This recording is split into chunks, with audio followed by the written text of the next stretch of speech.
السلام عليكم. ان شاء الله تكونوا بخير. وهذا النهار جبت لكم واحد الوجبه سهله وبسيطه وفيها مكونات بساط ولكن مفيده بزاف. هذا النهار جبت لكم وجبه بالقرعه. الانواع تاع القرعه، درت لك القرعه الحمراء والقرعه كاينه واحد القرعه محلي صفرا شويه، وواحد البرقوقه وشويه البطاطا هذاك البصله الخضراء وشويه زيت الزيتون.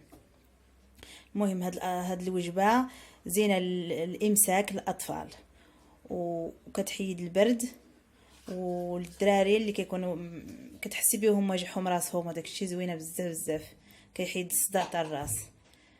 وان شاء الله تنال اعجابكم. غادي نبداو بسم الله.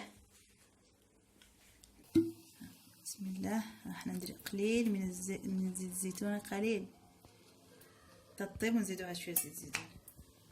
نزيد شويه البصل، قليل من البصل. اللي بغى يكثر الوجبه ويخليها في الثلاجه ماشي مشكل، كثر. دابا نكون غير شويه، فهادشي درتي شويه راه غادي يخرج بزاف. غادي نديرو كامل هاد الشيء اللي ذكرتو غادي نديروه هنايا. خطيه نديرو هادشي نخلطو هكا دقيقه. هاد الوجبه زينه حتى الكبار. بالنسبه للكبار ديروا فيها زيت الزيتون، تكسروا فيها زيت الزيتون وديروا فيها سكينجبير الا سكينجبير، طيبوها وطحنوها زوينه بزاف بزاف. وحتى هاد البرقوق زين بزاف للامساك، حيت البرقوق كيصاوب المصارم كيكونوا نورمال، يعني ما كيكونوا كاش ما تكون قاصحه ما تكون فيها لا دياري. دابا غادي نزيدو الماء، ما يكفينا من الماء، نخليوها طيب، ندلعو عليه، نغطيوها هكا ونخليوها طيب. كي طيب نديروها في خلاط كهربائي ونطحنوها ونقدموها ان شاء الله.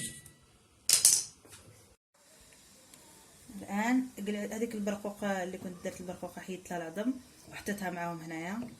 دابا غادي نطحن، كي نطحنو غادي نوريكم كي ولا كي جا صافي.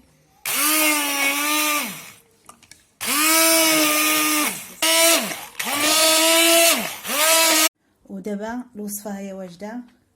غادي نزيدو عليها شويه زيت الزيتون، دايما الماكله الطايبه وداك الشيء نزيدو فيها شويه زيت الزيتون، حيت زيت الزيتون صحيه بزاف للدراري.